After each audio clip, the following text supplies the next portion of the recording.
बहुत बहुत धन्यवाद डॉक्टर जी कुमार जी। आप सबका यहाँ पे बहुत बहुत स्वागत है। डॉक्टर जी कुमार जी ने बहुत विस्तार से बताया कि उड़ीसा में क्या चल रहा है। जो पहला वीडियो हम लोग को आपको दिखाए थे जिसमें उड़ीसा के मुख्यमंत्री जो कि आदिवासी है, ये हम आपको ये बताना चाहते हैं कि बीजेपी एंड मोदी सरकार जो बार बार कहती है कि हम राष्ट्रपति आदिवासी को दिए, उड़ीसा में मुख्यमंत्री आदिवासी है, छत्तीसगढ़ में मुख्यमंत्री आदिवासी है, जो कहता है कि हम सबका साथ, सबका विकास, सबका प्रयास के साथ सबका विश्वास जीतना चाहते हैं। इनका एक हिडन एजेंडा है जो कि हम चुनाव के समय भी लोगों तक पहुंचने की कोशिश किए कि ये आदिवासियों को चाहने वाले में से नहीं है। इनका विचारधारा ही ऐसे है कि कैसे आरएसएस का एजेंडा चले एंड ये आदिवासी लोग को पावर के पोजीशन में रख के अपना जो एजेंडा चलाना चाहते हैं वो चलाएंगे। श्री मोहन चरण मांझी जी, मुझे बड़ी दुख के साथ कहना पड़ रहा है कि जब वो मुख्यमंत्री बने थे, हम देखना चाहते थे कि आदिवासी मुख्यमंत्री, तो ओडिशा जैसे राज्य जहाँ पे 22% आदिवासी है, यहाँ पे आरएसएस का एजेंडा चलेगा नहीं एंड ये कुछ बोलेंगे। ये उम्मीद भी थी जब महामहिम राष्ट्रपति श्रीमती द्रौपदी मुर्मू भी राष्ट्रपति बने थे।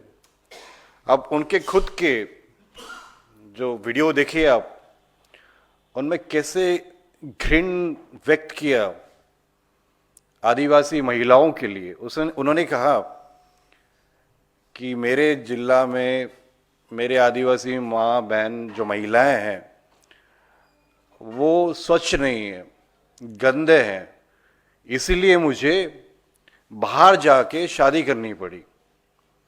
अब सोचिए, एक आदिवासी मैं भी हूं, कितना पीड़ा लगा हो ऐसी बात अपने एक आदिवासी मुख्यमंत्री के जवान से सुनते हुए कि ऐसे अपने आदिवासी महिलाओं के और ऐसे कर रही है। लेकिन हम इसमें कोई सरप्राइज होने की बात नहीं कि आरएसएस का एजेंडा ही यही है। वो हमेशा से बोलते आ रहे हैं कि आदिवासी आदिवासी नहीं, आप लोग वनवासी हो। उनका मन में ये है कि आदिवासी लोग डर्टी हैं, काले हैं, उनका विचारधारा ही ऐसा है। एंड बार बार हम ये लड़ाई लड़ते आ रहे हैं कि हम आदिवासी है, मूलवासी है, लेकिन ये हमें हमेशा वनवासी बोलना चाहते हैं, जो कि निकल के आ गया। एंड ये माननीय मुख्यमंत्री जो है, आपको याद रहेगा जब दारा सिंह का नाम सुने होंगे, जो ग्राहम स्टेनिस के मर्डरर हैं, उनको रिहा करने के लिए धरना में बैठे थे जब ये विधायक थे। आप सबको मैं डिटेल में नहीं बताना चाहता ग्राहम स्टेनिस का मर्डर किसने किया, क्या हुआ, एजेंडा क्या है, ये सब जुड़ा हुआ है। जब आप बहुत देर तक ट्रेनिंग लेते हो आरएसएस का, तो आपको सबकॉन्शियसली ऐसे एक पब्लिक मीटिंग में ऐसे उन्होंने वक्तव्य दिया। इसमें मेन समस्या ये नहीं कि उनकी जबान स्लिप कर गई है समथिंग लाइक दैट। आप देखोगे चुनाव के बाद 7 महीने से क्या देख रहे हो, दूसरा वीडियो देखिए, 3 महिलाएं क्रिश्चियन आदिवासी, वो लोग क्रिसमस मनाने जा रहे थे, तो इनके आरएसएस के बंदे, भाजपा के बंदे उन महिलाओं को पेड़ में बांध के उनके मुंह में केक फेंक दिया, उनको बोला कि जय श्री राम का स्लोगन बोलो। इस टाइप की घटनाएं एक के बाद एक होते जा रहा है।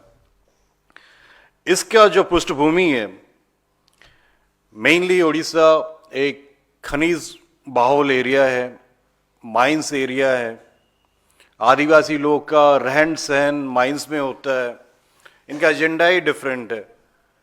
इनका एजेंडा वही है कि हमें आदिवासी लोग को वनवासी कह के कैसे ये माइनिंग का ऑक्शन, एक एक करके auction, sir MMDR act change कर दिए, माइनिंग एक्ट चेंज कर दिए, ऑक्शन हो गए। एंड जो एमडीओ से उनको बोले कि जो पब्लिक हियरिंग का काम आपके ऊपर है, डिस्प्लेसमेंट का रिहैबिलिटेशन का काम आपके ऊपर है, ये सब लिंक्ड है।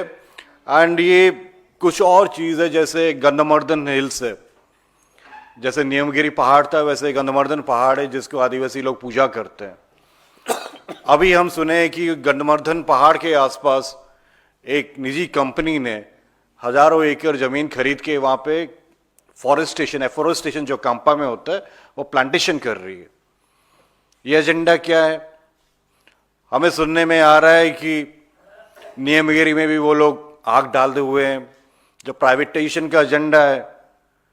ये सब चीज एक एक करके लिंक्ड हो रहा है। एंड दो बहुत प्रमुख चीज है, एक पोलावरम डैम प्रोजेक्ट है जिसमें केंद्र सरकार ने नेशनल प्रोजेक्ट स्टेटस दिया है। उसमें अभी उनका जो आंध्र के सीएम है वो आके डिमांड करते हैं पोलावरम प्रोजेक्ट। बट आपको पता है हकीकत क्या है? अगर पोलावरम प्रोजेक्ट निर्माण होगा, ओडिशा के मालकानगिरी के 122 गांव सबमर्ज होंगे, सारे के सारे आदिवासी। एंड ये आप चेन देखिए, आदिवासी को मुख्यमंत्री बना दिए जो आरएसएस विचारधारा के, पोलावरम के बारे में एक वर्ड नहीं बोल रहे हैं, वो एक शब्द नहीं निकाल रहे कि पोलावरम होगा तो ओडिशा के आदिवासी लोग डूबेंगे करके। महानदी का इशू है, छत्तीसगढ़ में भी भाजपा का सरकार, ओडिशा में भी भाजपा का सरकार। वाटर ट्रिब्यूनल बॉडी क्यों नहीं समाधान करते? अगर महानदी का पानी ओडिशा में आएगा, यही आदिवासी लोग हैं जो वेस्टर्न ओडिशा के हैं, ये लोग ही खेती बाड़ी करते हैं, लेकिन हमारे मुख्यमंत्री उफ तक नहीं करते हैं। ट्राइबल सब प्लान हो, डिस्ट्रिक्ट मिनरल फंड हो, पैसा हो, ये सब एक एक करके आप देखोगे कैसे धीरे धीरे करके इसको सिस्टमैटिकली डैमेज करते आ रहे हैं। एंड ये जो षड्यंत्र है, एंड मुझे लगता है कि हम सबको इसके बारे में जागृत रहना चाहिए।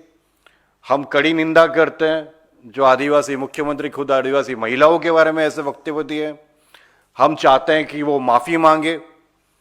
ओडिशा के 22% आदिवासी एंड तमाम ओडिशा के जितने सारे लोग हैं सबको वो माफी मांगे।